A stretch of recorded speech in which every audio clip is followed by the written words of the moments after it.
Hey, welcome back to the podcast. Today I've got longtime friend, Leo Pareja. 90 days ago, you took over the job as CEO of EXP. The good news is there's been absolutely no change in the last 90 days. Whatsoever. Brother, you have been on a tear, and I would say it is a tear for the good of all, not just EXP, right? You know I'm Switzerland. I work with everybody. And yet I have so much respect and appreciation for the stance that you've taken in the industry, for the one agent that's been sitting under a rock. I'm looking at the CFA press release that just came out. Could you just share with us some insight on what you're trying to accomplish, who you're trying to accomplish it for? And we got 20 minutes before you got to run to an earnings call. So here we go. So first of all, thank you for letting me drop in so we can reach as many people as possible. Yes. So the first thing I want to say to any agent listening is I actually completely disagree with the accusations thrown against us by these plaintiffs' attorneys. I think they saw a big payday and they came after us. I think the way we've done things actually was very good for the consumer. But one of the things I said on March 18th when I went live right after the settlement was agreed upon is, 90% of life is how you react to it. 10% is what actually happens. Yes. Are these the new rules of engagement?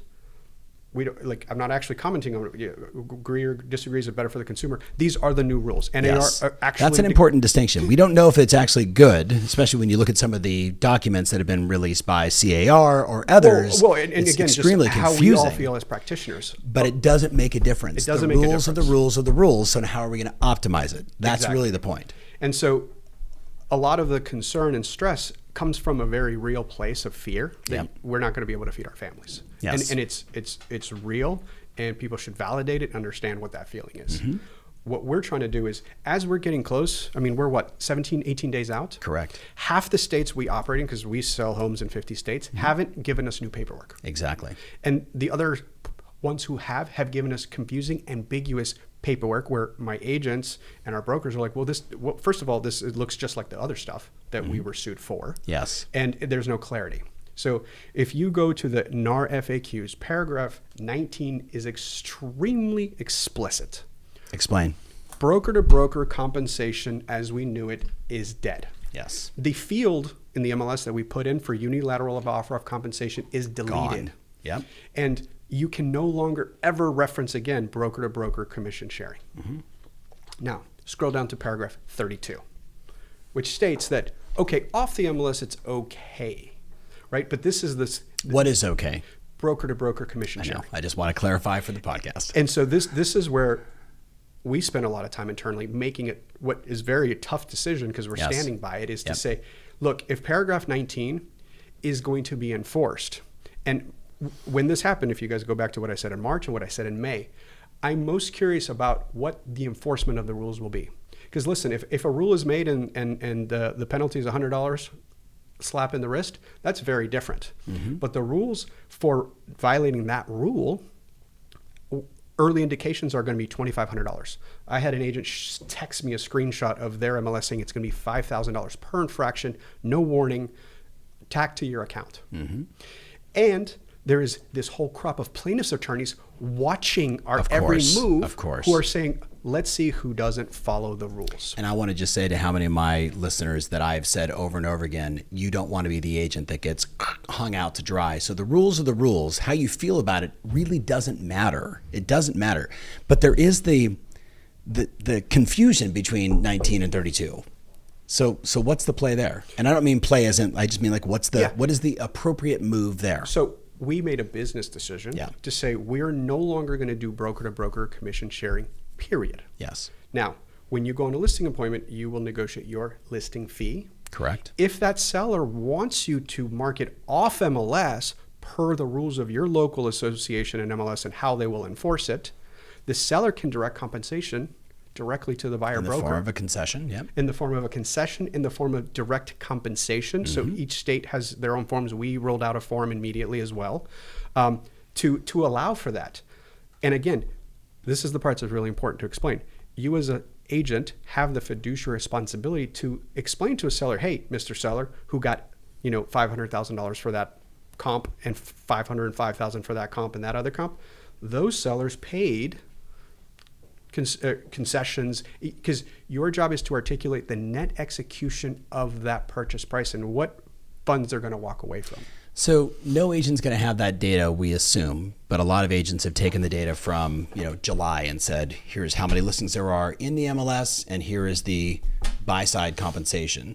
You made a comment there that they're going to be able to say, hey, I've looked at these 5 comps, these 3 comps, they all sold for. Where are we going to pull that data from? So is that personal data, or is it? If it's being offered as seller concessions right on the MLS, that should be disclosed in the seller comps. Yes. But this is the other thing I keep saying.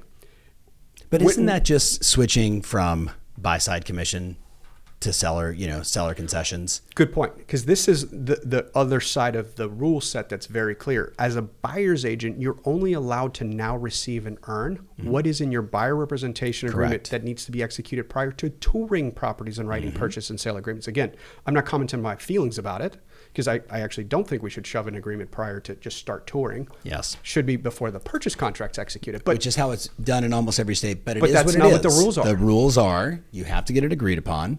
And just, I'm sure keep going on this. Keep going, because I have a million questions. And we have 18 minutes. The buyer broker agreement dictates what that agent is going to be able to earn. Correct. So let's actually unpack that, because there's a ton of questions around that. Just to be clear, and not a penny above. And I've literally had people say to me, and before all this, as it was coming out, well, then I'll just go back to the buyer and I'll just ask for a new agreement and I'll just add in the higher fee. And I was like, and you'll be sued, and the DOJ will kill you, and that's a bad idea. So this is what I'm saying.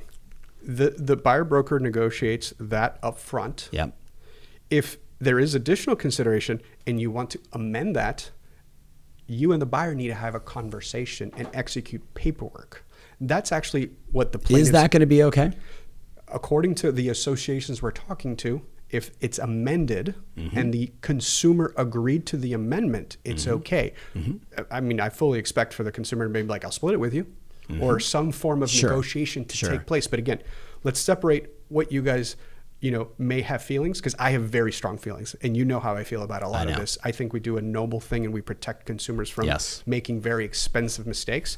But these are the rules that will be enforced. So then what I was told you're saying is actually incorrect, that they can go back and create an amendment. Is that going to be a state-by-state thing, or is that a nationwide thing? That's the answer for everything, Tom. Okay, thank you. Because someone... I don't want to be this... You're not Alan Dalton, and this is not one of those podcasts. And that's exactly what California, or CRMLS a month ago had a concession field where you could put $15,000 seller concession advertised. Yeah. Last Monday, they deleted it and did a yes-no. Yeah. So seller is offering concessions, a seller is not offering concessions. Correct. I'll take it a step further.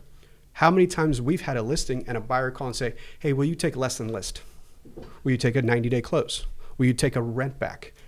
I want the hot tub. Yep. And what do we all say? Put it in the contract. Put it in the offer. Yep. Put it in the offer. Yep. And that's actually the crux of the shift that's being required out of the rule set, right? Because the other thing that I kind of remind people of constantly, the unilateral offer of compensation is also being deleted. Not just the field, the actual mechanism that we enforced compensation. Meaning, if you ever did a transaction and at the settlement, somebody didn't want to pay you the full commission, what would your broker said? Let it close. Yeah. We go to arbitration and we get our money, because that's the unilateral offer of compensation that's protected by being a participant of the MLS. That actual structure no longer exists. So even if the other side is offering, because I'm reading as much as I can on social, but one of the other things that people are saying is, well, what if the other side is offering it to you? What are you going to tell your agents to do? I'm going to say, thank you for the offer. Our seller-directed compensation form will be included with our offer, where so if you are one of my agents, part of the offer from the buyer and you're receiving compensation is seller to pay EXP dollar amount or X% of the purchase price with a successful settlement. And then the commission, because again, not my feelings, not my opinions, but what the agreement, the essence of what was being said is the seller needs to be in the driver's seat and be able to negotiate, right? So we're teaching our agents, you negotiate your side of the transaction. Yep. The seller can choose one of many things. They can say, we'll deal with it when the offer shows up. Yep. I would like you to, per the rules of your local MLS, advertise off the MLS that I'm willing to pay X. Or you could say, we're open to all offers, right? The choice is going to be directed by the seller. Yes. And that is what the goal of the settlement agreement is. So I have many friends that are very tied to this as well, and they're all saying that the first option is the best option. And literally, if they said that should be the only option, that there really shouldn't be a concession inside. It should all be, I charge X for my services as a listing agent, and we will see what the buyers come in with. So thoughts on that? Because they were pretty definitive. So my thoughts are that I'm also a broker with 1099 self-employed employees, and I'm not crossing the line telling you how to do your business. You're allowed to charge what you see fit for the services you render. Yes. My job is to keep it legal, ethical, and enforceable. Yes. I'm referring to the buy side, though. Correct. Yeah. Again, because and this is something to drive home for everybody. Yeah. It actually doesn't matter what you offer if it's substantially different than what's in that buyer agent's buyer representation agreement. Bingo. So that kind of makes me think like, well, let's just see what the offer says. And again, I'm not advising you what to say. Yeah. I'm just saying you can choose whichever one of these paths. Just please make sure you follow the rules that are going to be enforced. Yes. Right? Because there's two things of monetary consequence here. One is MLSs are very clearly stating if you get cute and try to capitalize 3 letters in bedroom and I know. We've seen all the memes. Exactly. CRMLS said we're using AI to find it, and we will automatically find you, no warning, and then delete the listing. Yep. Right. And other MLSs are telling me 5,000. One MLS told me 3 strikes, and we will kick that agent out of the MLS, and you can no longer be a participant in the MLS. It doesn't get more serious. And again, I want to go back, like, you and I have walked the island recently. We've had a lot of conversations. We've been friends for a long time. I was an investor in his first company, right? So, there is just going to be a percentage of people that just think they can do it the old way and not just acknowledge that no different from the pandemic when suddenly you had to wear a mask and you had to spray everything down and you can only have one person at a time. I just remind you complied. Like, get out of your head. Just comply. Know what the rules are. Do the right thing. Serve your customers. And I will say it because people comment, like, well, Leo's going one step further than what the NAR rule. I said, sure. And I'll be very clear. Speak to that. 19 is super, super clear. 32 contradicts it. Exactly. CAR, California Sisters Realtors, put out a form to cover 32. And the DOJ sent them a cease and desist and they said, don't you dare. Yeah. So if we're getting, again, 3 different opinions, right? You have the NAR settlement itself, the DOJ commentary, but what I'm most importantly caring about is actually what your MLS will fine you for. Right. Because the MLS says, if you make a comment about this, we will fine you. And oh, by the way, the commentary I'm getting from the MLSs saying, by the way, it's going to be on the onus on the broker to have it and to be audited. Yep. But this is the other one that I'm hearing, and I want everybody to hear this. If you don't have the buyer agent agreement signed prior to touring and writing the contract, I am to return the commission to the seller and not pay it to you. Wow. Is that in the original settlement? Where are you seeing that? That is the interpretation of the MLSs themselves. Okay, thank you. And again, there's 600 MLSs in this country. I think we endeavor in 381 of them. Yes. So that covers 95% of the country. But I don't know what your MLS is going to do. Yes. And they're all doing things differently, slowly. They take, opinions from one, copy the other one, and that's why I'm all of a sudden in the forms business, which, for the record, I never wanted to be in. I'm hoping 6 months from now I'm out of the forms business because each one of your states puts out stuff that is legible and understandable and doesn't violate the terms of the agreements. Okay, so I just got a Slack. We got some breaking news while we're recording this. So hold on, let me just say this really fast here. Today, the CFA is releasing a new seller contract, exclusive authorization and right to sell. This is prepared by EXP and is being distributed to the brokers and agents. Like a buyer broker contract EXP released earlier, this new seller form is understandable and fair to consumers. So, hey, thank you and congratulations. Now remember, I'm Switzerland. He's a pal. This is good. So what does this mean? What does this mean to the person listening right now? And I gotta pull up the contract. Yeah. So the Consumer Federation of America has been a very loud critic of our industry and a proponent of the settlement agreement. Again, I'm not commenting on I don't have a relationship with them. They're a third party who has very strong opinions. Yes. They reviewed our buyer broker about a month ago. Yeah. And gave us very good feedback saw that. trended in mainstream media. Yep. And again, the goal for both of these agreements is to make you guys have the right tools to not get in trouble and to be able to facilitate transactions. We made it as simple as possible. I'm just scanning this. It's simple. It's simple. Okay, so what's going to happen beyond EXP? Are you seeing anyone else? Is James Dwiggins? Who else is rallying around this? There's a lot of folks who are making comments. My guess is over the next couple of weeks we will see more folks make a decision. Because again, and I want it to be clear. Like I'm not upset with anybody for not making a decision. This is what we pay our association dues. Right. We pay them to provide us forms in order for us to do our jobs. Yeah. They did not give us, either they didn't give us anything at all, or they gave us stuff that's confusing that we felt would put you guys in liability again. Right. So we don't want to be in the form business. Give me as I scan this, right? 4 pages, right? 4 pages. What do you think is the standout that made the CFA say, hey, we like this. This is simple. Well, what they said was we can read it. It's super clear. Yeah, exactly. And that, you delineated the listing agent is taking a listing fee. Yep. Again, if the seller instructs you to do something else, you can handwrite it in. Speak to unrepresented buyer. It's right below the listing. Right below the listing. Yep. And again, we've open source. So anyone watching this, if you could put a link to it, we're giving away our forms. Yes, good. Anyone can. And by the way, anybody out there listening, if you want to share feedback back, because we want to make them better. This is V1. There'll be a V2 and a V3 as hopefully they stop sooner than later because all the states put out stuff that we can work with. Yes. But tick tock. It's July 31st. Like it's time. Okay. So unrepresented buyers, are you an advocate for dual agency or are you an advocate for designated agency? So our exact legal position is we will support whatever your state allows. Okay. So we spoke to it in the agreement where, right below the listing broker, there's an unrepresented in case you don't want to do dual agency. Yep. And then if your seller instructs you to market buyer compensation off the MLS per the rules of your MLS, that's perfectly allowable. We're just saying we are not going to allow broker to broker. That does not mean we're not going to work with buyers. Exactly. That does not mean you can't put in your offer. That does not mean we're teaching our agents to not explain the value that the buy side brings. Yes. It's interesting. I think I shared with you before we got started that one of my clients in the great state of New Jersey, she's like, I'm literally looking at every company's contract and every one of them is the same but slightly different.